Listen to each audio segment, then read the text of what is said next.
Madhava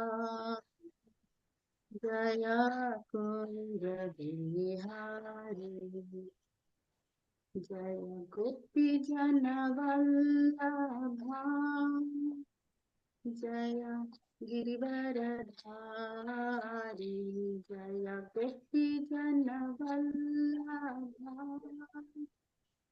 Jaya Girivaradhari Yashodanandana Braja Janurandana Yashodanandana Braja Janurandana Yamuna Tira Vanachari Yamuna Tira Vanachari Jaya Radha Madhava Jaya Kunja Bihari Hare Krishna Hare Krishna Krishna Krishna Hare Hare Rama Hare Rama Rama Rama Hare Hare Hare Krishna Krishna Krishna Hare Hare Hare Rama Rama Rama Hare Hare Hare Krishna Krishna Krishna Hare Hare Hare Rama Rama Rama Hare Hare Hare Krishna Krishna Krishna Krishna Hare Hare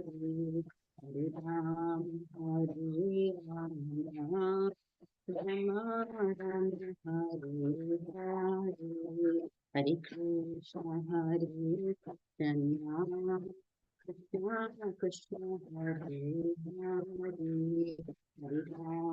Hare Rama Rama Rama Hare Hare Jaya Rama Guru Hari Radha Guru Hari Radha Jaya Jagannath Jaya Jagannath Jaya Balaram Jaya Subhadra Jaya Gauranitai Gauranitai Gauranitai Jaya Gauranitai Nitya Gada Hari Guru Hari Guru Hari Guru Nitya Gada Hari Guru Jaya Jaya Prabhupada Prabhupada Prabhupada Jaya Jaya Prabhupada Jaya Jaya Guru Guru Guru Jaya Jaya Guru जय जय श्री राधा गिरिधारी भगवान की जय जय जगन्नाथ बलदेव सुभद्रा मैया की जय जय गौर निताई की जय जय श्रील प्रभुपाद की जय जय गुरु महाराज की जय अनंत कोटि वैष्णव वृंद की जय all glories to Sri Guru and Sri Gauranga, all glories to Srila Prabhupada की जय. So once again, Hare Krishna, dear devotees, thank you for joining today's online Srimad Bhagavatam class. And today we will be reading from chapter 25 from Srimad Bhagavatam, Canto 10, chapter 25. But before that, I'll share my screen so that we could go through Srila Prabhupada's Lilamrita. So just bear with me.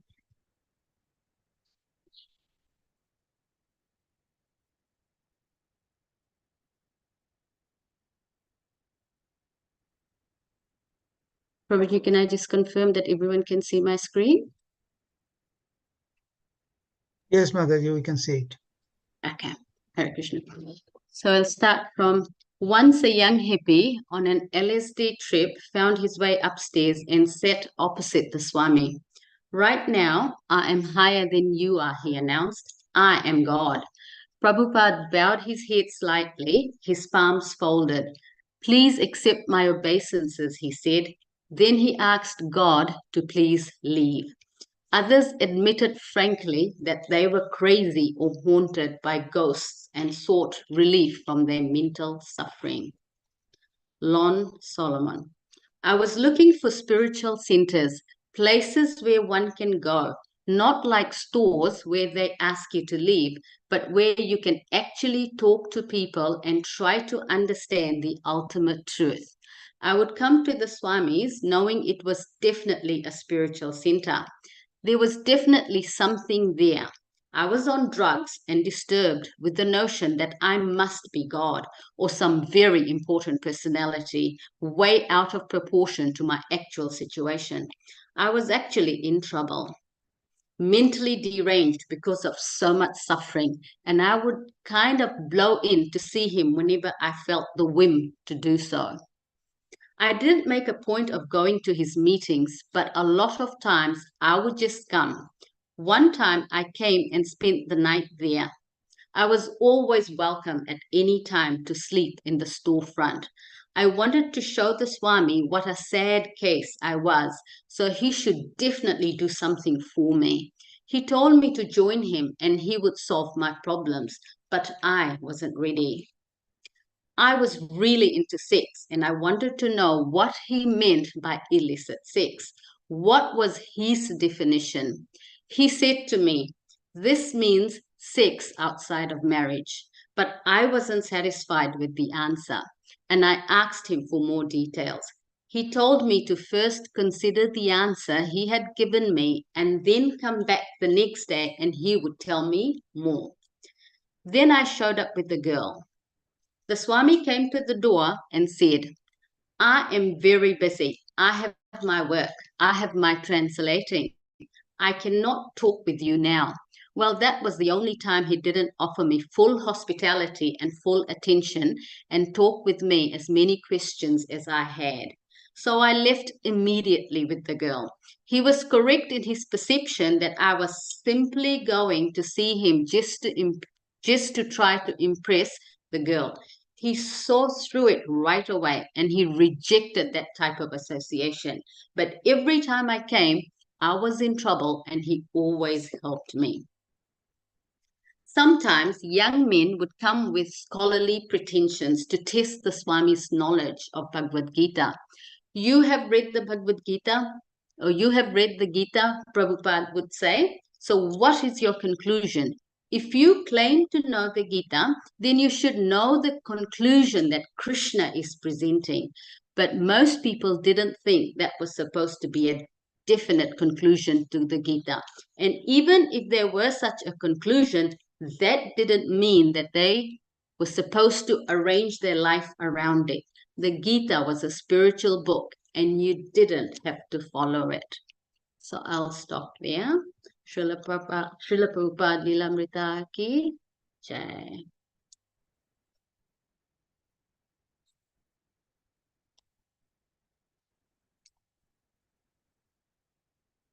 Om Namo Bhagavate Vasudevaya.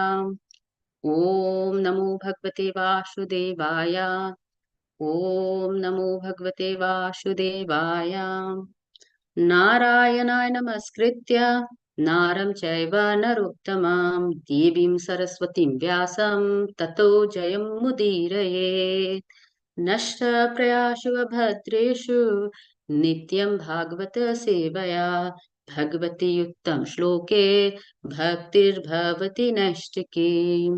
शृण्वतं स्वाकथा Krishna पुण्यश्रवण कीर्तना हृदयन्तस्तो हि भद्राणि विदुनोति सुहृत्सताम्.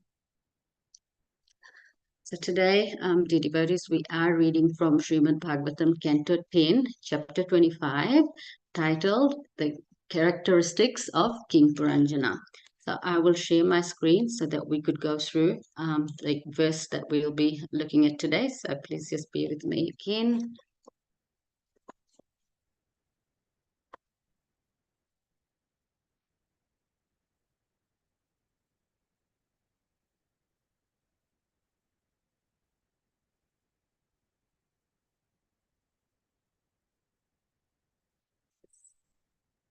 Verse 20 goes, Yadra chayagatam tatra dadarša pramadottamam bhritya dashabhir ayantim eka eka satanayake. Yadra chayagatam tatra dadarša pramadottamam bhritya dashabhir ayantim eka eka satanayake. Yadra chayagatam tatra तदर्श प्रमदोत्तमां भृत्या दशभिर अयंतिम एक एक Nike. Hare Krishna. Would any of the devotees like to recite? Hare Krishna Mataji, Dandavat Pranam. Dandavat Pranam, Prabhuji. Please go ahead.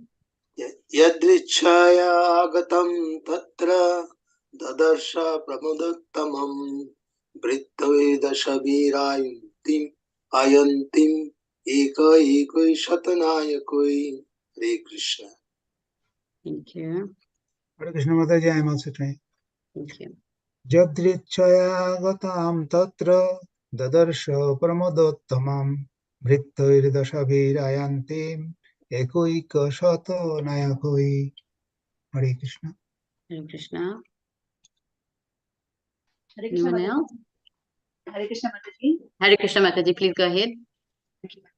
Yadrichaya gatam tatra dadarsh pramadottamam Pritye dashabhir ayanti ekaika shatanayakaihi. Thank you, Mataji. Anyone else? If not, we can go through the word by word meaning. So yadrachaya, all of a sudden, without engagement. Agatam, arrived. Tatra, there. The darsha, he saw. Pramada, a woman. Uttamam, very beautiful. Bhritya, surrounded by servants. Dashabhir, 10. Ayantim, coming forward. Eka eka, each one of them. Sata, of hundreds. Nayake, the leaders. Translation and purport by His Divine Grace A.C. Bhaktivedanta Swami Srila Prabhupada Ki Jai. Would anyone like to read the translation? Hare Krishna Mataji. Translation Go Srila Prabhupada. I can read both if you want. Yes, go ahead, Prabhu. While wandering here and there in that wonderful garden, King Puranjana suddenly came in contact with a very beautiful woman who was walking there without any engagement. She had 10 servants with her, and each servant had hundreds of wives accompanying him. The body has already compared to a beautiful garden. During the youth, the sex impulse is awakened, and intelligence and the intelligence and according to one's imagination is prone to contact the opposite sex. In youth, a man or a woman is in search of the opposite sex by intelligence or imagination, if not directly. The intelligence influences the mind, and the mind controls 10 senses. 5 of these senses gather knowledge, and 5 work directly. Each sense has many desires to be fulfilled. This is the position of the body, and the owner of the body, Puranjana, who is within the body. Hare Krishna. Hare Krishna, Prabhuji. So next up, we'll move on to just go a little bit deeper in terms of sharing realizations of this verse. But before that, I will just say the Manglacharan.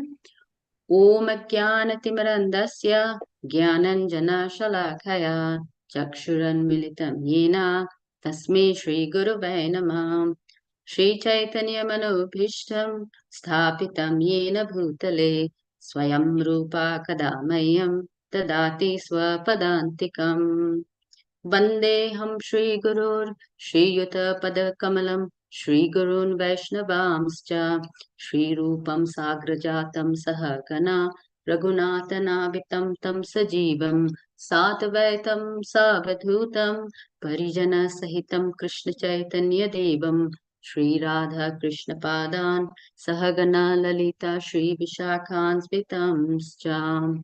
He Krishna Karuna Sindhu Deenabandho Jagatpate Gopesha Gopika Kanta Radha Kanta Namastate Tapta Kanchana Gaurangi Radhe Vrindavaneshwari Vrishabhanu Sute Devi Pranamami Hari Priye वाञ्छाकल्पतरुभ्यश्च कृपा सिन्धुभ्य एव च पतितानां पावनेभ्यो वैष्णवेभ्यो नमो नमः जय श्री कृष्ण चैतन्य प्रभु नित्यानंद श्री अद्वैत गदाधर शिवासादि गौर भक्तवृंद हरे Krishna Krishna Krishna Hare Hare Hare Ram Ram Ram Hare Hare Hare Krishna Krishna Krishna Hare Hare Hare Ram Ram Ram Hare Hare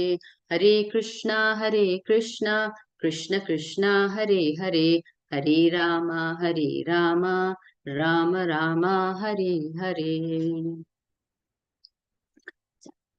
So once again, I'll just read the translation. While wandering here and there in that wonderful garden, King Puranjana suddenly came in contact with a very beautiful woman who was walking there without any engagement. She had 10 servants with her, and each servant had hundreds of wives accompanying him.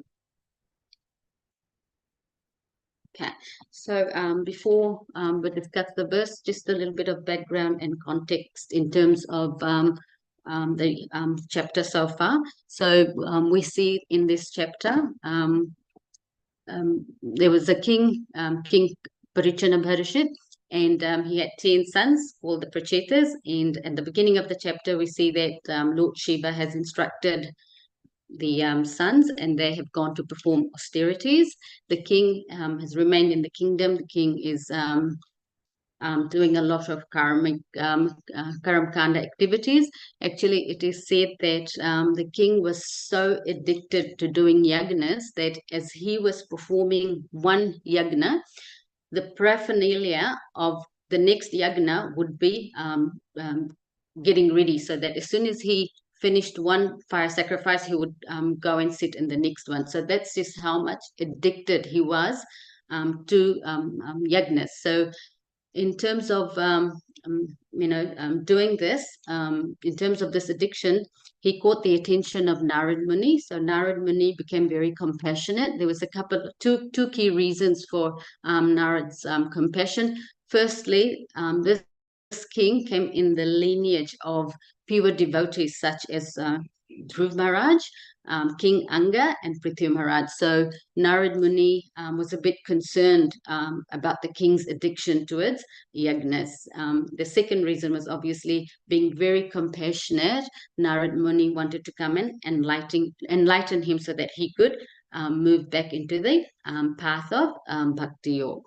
So Narad Muni comes in, and being the perfect preacher and considering that the king was very much addicted to performing yagnas, Narad Muni doesn't come in immediately talk to him or correct him. Instead, he starts preaching through the use of an allegory. So basically, he's telling the king the story of the king himself, but through another king. So hence the story of King Puranjana. So the King Puranjana is none other than all of us, the entangled soul, the conditioned soul in this material world.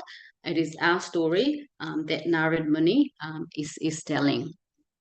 So coming back to the verse itself, so the key topic that this verse addresses is the attraction between men and women.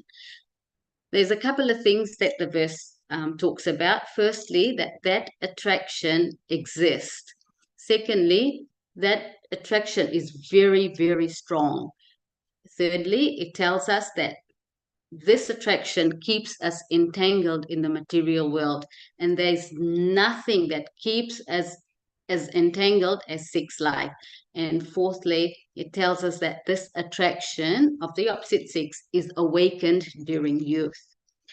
So we see that King Puranjana, of course, has traveled in a lot of different places. So that depicts just how many births that he has taken through all the different species. And finally, he's settled into a city of 9 gates, which is our body. And now, in the last 4 or 5 chapters, I think from 14 to 19, devotees have really explained very, very well the city of 9 gates. And now from this verse to the next 5 verse, we see how Puranjana, the conditioned soul, meets his life partner Puranjani. So Puranjani is depicted by material intelligence. So intelligence that is bereft of spiritual knowledge is material intelligence, and it pushes one towards sense enjoyment. So in Bhagavad Gita 3.39, Krishna says, pure consciousness is covered by this eternal enemy in the form of lust. It is never satisfied and it burns like fire. So just to clarify what is lust. So generally, when we think of lust as being a sexual longing. However, the definition of lust, Shastra's definition of lust, extends to any desires that we have to gratify our senses, which is which does not include Krishna. So the desire to enjoy separately from Krishna, that is considered as lust. So we know that the whole reason why we are in this material world is because of our desire to enjoy separately from Krishna.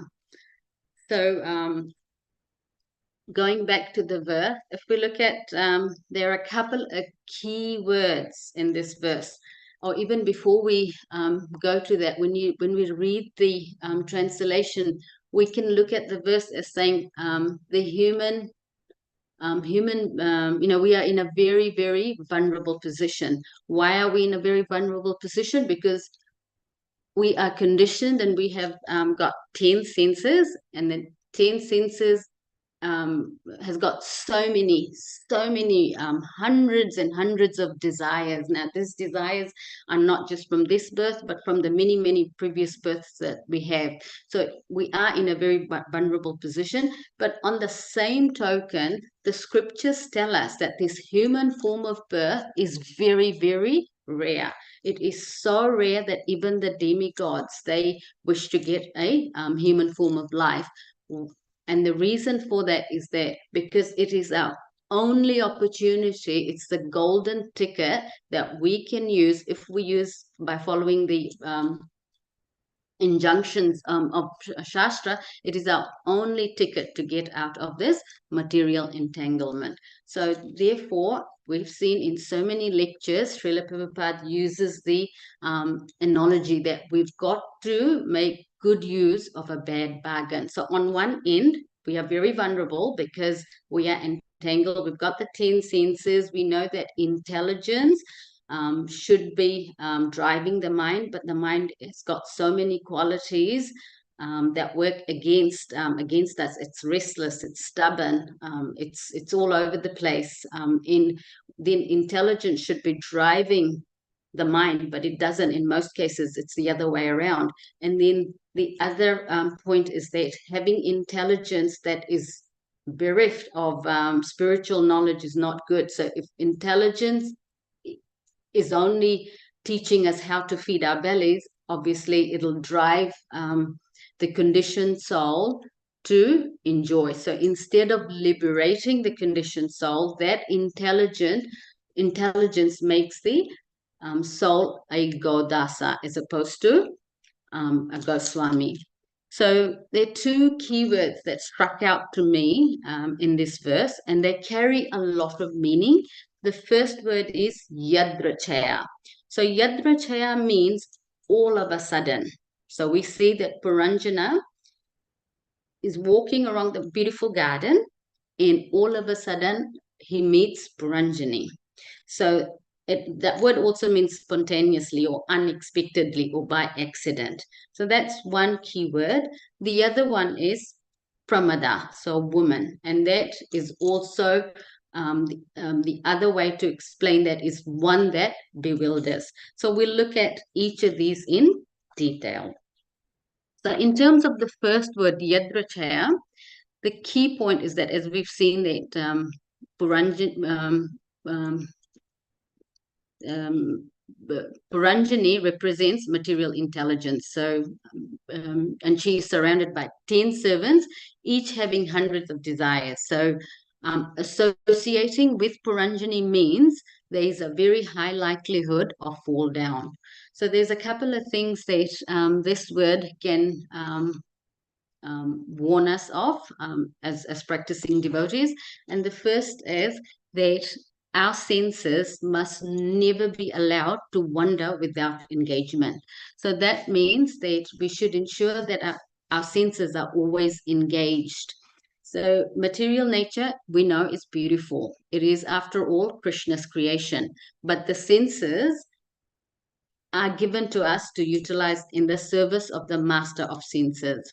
In Bhagavad Gita, verse 6, chapter 6, verse 35, Krishna says that even though it is very, very difficult to control the senses, especially the mind, it can still be done. It is still possible. And the two solutions that he gives to Arjun is, firstly, he said, practice detachment and suitable practice. So detachment and suitable practice are the two recommendations given by Krishna in terms of controlling the senses. The other point here is that as devotees, a devotee's biggest concern is that a single moment should not be wasted without being engaged in Krishna consciousness. Now, Chaitanya Mahaprabhu explains this to Rupa Goswami in Chaitanya Charitamrita Madhya Leela, text 18 and 19. He says that one of the symptoms of a devotee is one of the 9 symptoms of someone in Krishna consciousness is that he develops great concern that time should not be wasted for anything other than Krishna consciousness. So Rupa Goswami mentions this in Nectar of Devotion as well. So again and again, the scriptures tell us that the material world is a dangerous place. In Canto 10, chapter 14, verse 58, it is said that padam padam yad vipadam. So there's danger in every step. But the scriptures tell us that there is a danger, but it also tells us how we can escape this danger. And to escape the danger means to become a devotee. So in terms of who is a devotee, the simplest definition of a devotee is one who has steady faith in Krishna. He understands that Krishna is my only shelter.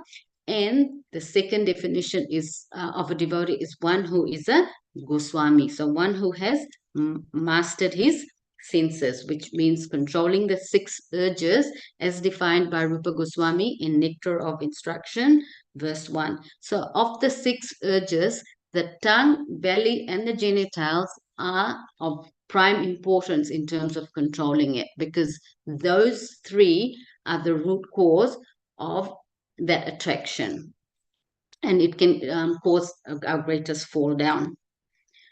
Additionally, in Canto 2, it is stated that with the rising of the sun, the rising and the setting of the sun, one's life is diminished. So the devotee always has one pointed attention. So, and that is that the devotee is always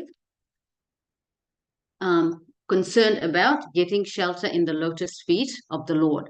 So Krishna confirms this in Bhagavad Gita, chapter 2, 41. He says, and I translate, I'm reading the translation. He says that those who are resolute, those who are on this path are resolute in the purpose, and their aim is one, or beloved child of the chorus. The intelligence of those who are irresolute is many-branched. This verse is actually key because Krishna is saying those who are not spiritually inclined are not resolute in purpose. Their mind is many-branched. Basically, they are all over the place. Now, this is a very, very dangerous position to be in. Now, a very simple example of this, and it is very common these days, is that if you ask a student who is just entering university, if you ask them, what do you want to do? And the response you often get is, I don't know. 4 years later, you ask the same student, what do you want to do? And the response is, I don't know. So this tells us that there are so many distractions in today's day and age, and it's not just applicable to students, but everyone is busy from morning to night. Everyone's very, very busy, but at the same time they are very, very confused about what is the goal of life. They are not sure where they are headed towards. So we're really busy, but do we really know what the goal of life is? And that is what Krishna says. The hallmark of a devotee is that the devotee has one pointed attention, that the goal of life is to get shelter in the lotus feet of the Lord, in Nandana, in the lotus feet of Krishna. So from this word yadrachaya, we can realize that by not engaging our senses in the master of senses can cause our fall down at any point in time. It is really a risky place to be in. And that's exactly what we will see happen to Puranjana. So far, Puranjana is happily wondering, admiring the Lord's creation, and suddenly he meets Puranjani. Next up, so we look at the next word, which is pramada. So pramada basically means woman, or that which bewilders. Now, as we can see, Puranjana has met his life partner, and he becomes totally and completely bewildered, so much so that he becomes a woman in his next life. And I'm sorry if I'm spilling the beans here, but he becomes totally and completely bewildered.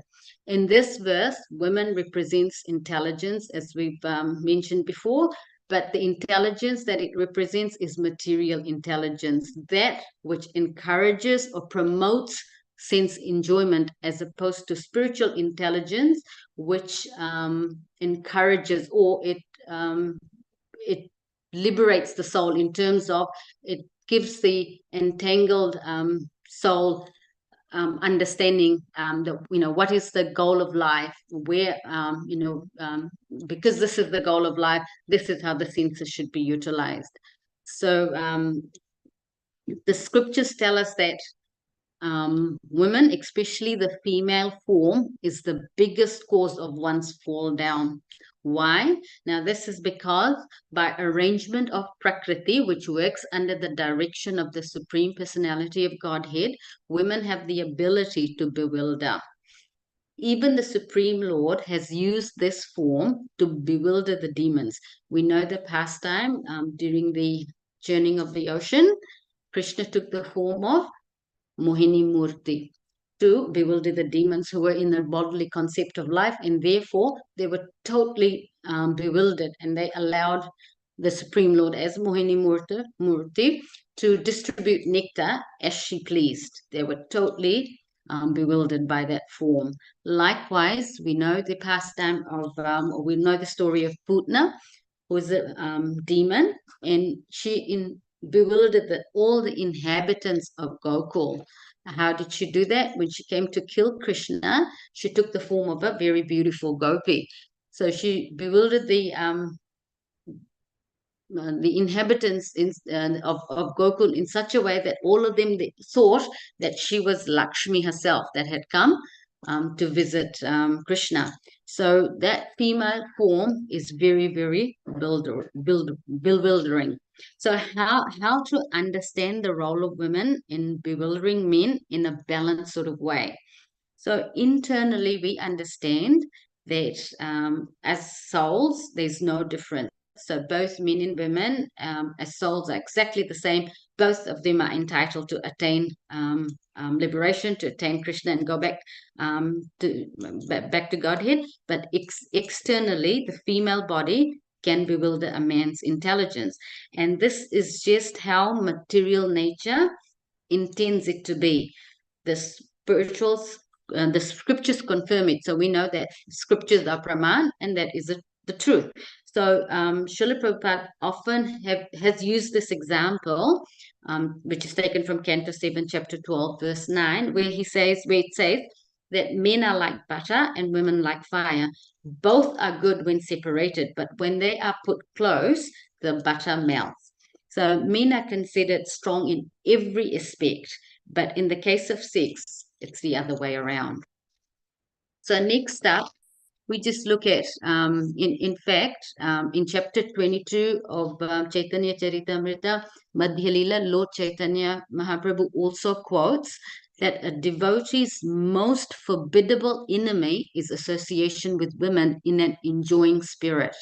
Association with non-devotees is also condemned because it is also a forbiddable enemy on the path of devotional service.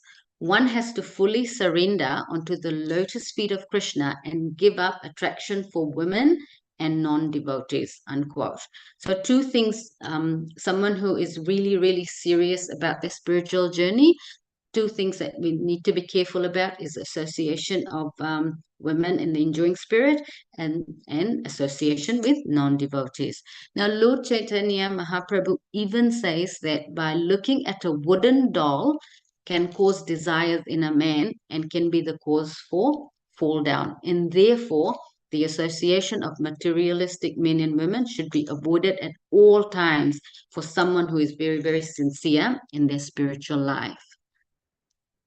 Now, there are many, many examples from the scriptures which talk about how very advanced devotees fell victim to women through their senses. So, in other words, like sense control seems to be the key theme of this verse. So, the first story is that very famous one of Sobri Muni. Now, we know that Sobri Muni was meditating in the Yamanas, and he just saw two fish mating, and this aroused sex longing in him.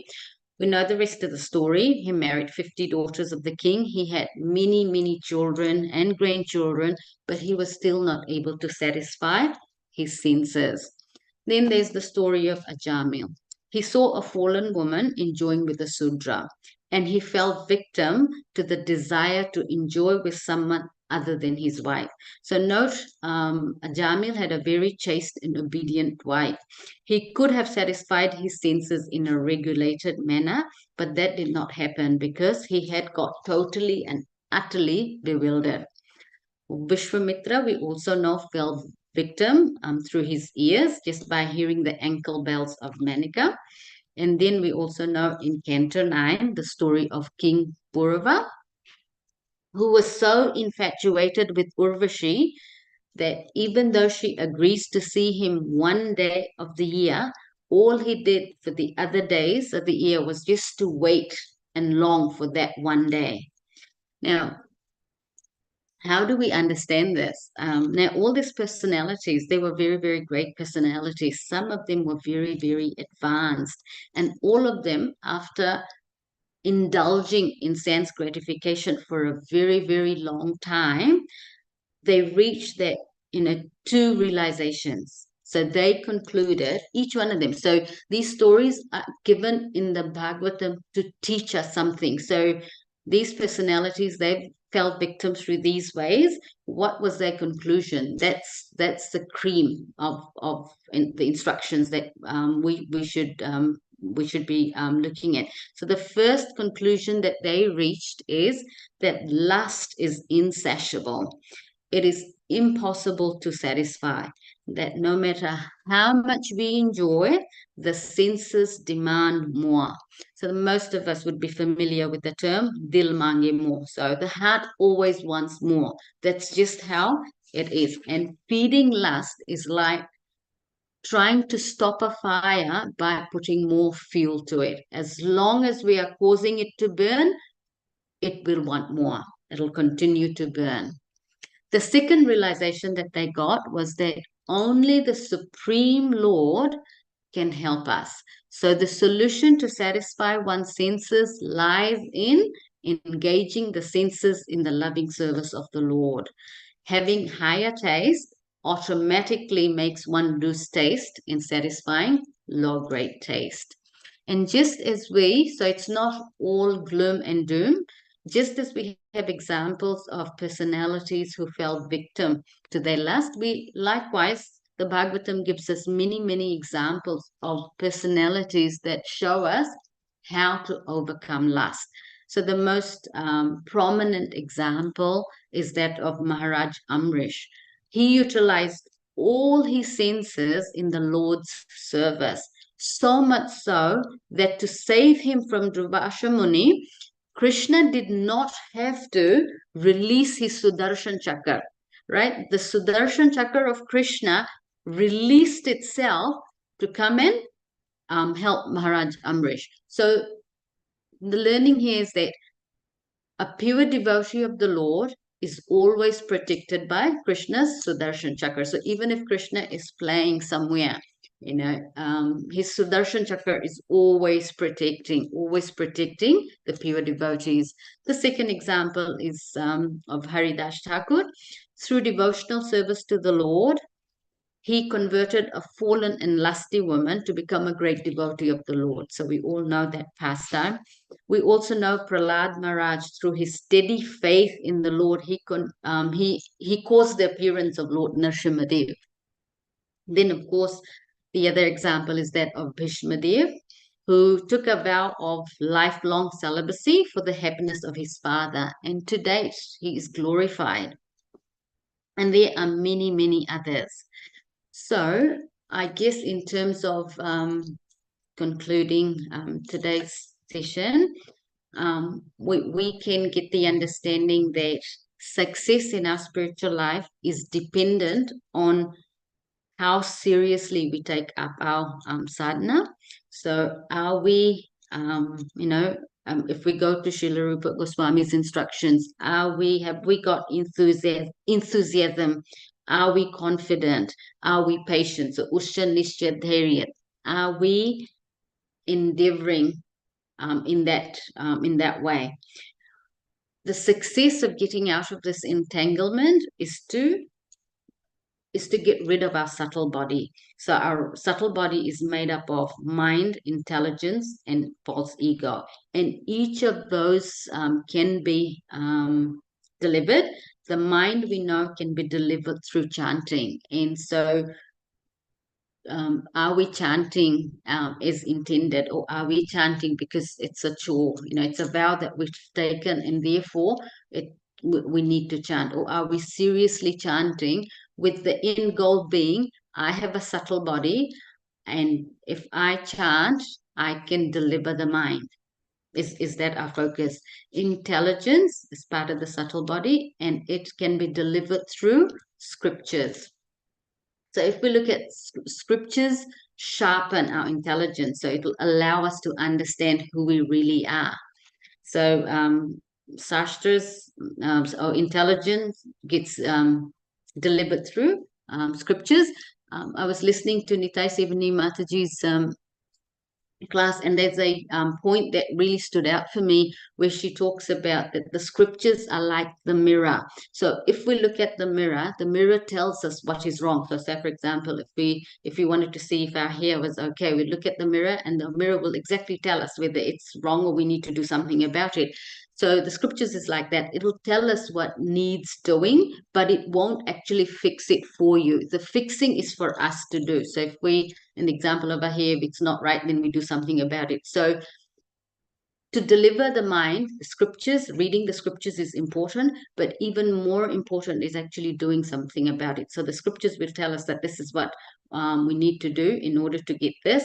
We need to ensure that we actually apply the Shastras in our lives. So that's delivering the intelligence, and then we help false ego. So the false ego is all about identifying with the body. So it's all about me and mine. And so how does the false ego get delivered? By humbly serving Guru and Vaishnavas. So the question that we need to ask, or I need to ask myself, is that, am I the embodiment of Trinad Api Sunichena? Am I really humble?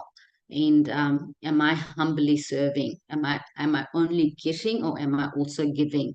So these three things, now to avoid chewing the chewed, as Prahlad Maharaj says, if we really want to get out of this entanglement, the key is getting rid of our subtle body. And these are the 3 ways that we can do it. And all this is given to us in a package, in a beautiful package by Srila Prabhupada. And so our task is to ensure that the least we can do is follow his instructions and get out of this entanglement. So I will end there, and I will now open the floor for anyone who'd like to add to what I've covered, or to share their realizations, or even to correct if I've covered anything incorrectly. Hare Krishna. Hare Krishna Mataji, Dandavad Pranam. Done with Pranam Prabhuji. A beautiful class here. It's a small text, but a lot of depth meaning. And you have opened up the chapter, you opened up the text in such a beautiful way, targeting the two key words, Yadrichaya and Pramoda. So beautifully, lot of examples. But the ultimate thing is, it is our 3 things which actually help us to control these 2 things is Guru, Sadhu and Shastra. That's the 3 point which controls everything. By accomplish these 3 things, all our senses will be regulated and we can have a higher taste by keeping our intelligence in the right direction, not in the material platform, but to sharp it to the spiritual platform, and that is how it is done. And the Srila Prabhupada has given such a beautiful platform to understand the 3 things, Guru, Sadhu and Shastra, by which we can control mind, intelligence. And so this is how we should practice and make our life suitable for the journey to spiritual destination. Thank you so much. Hare Krishna. Thank you, Prabhuji.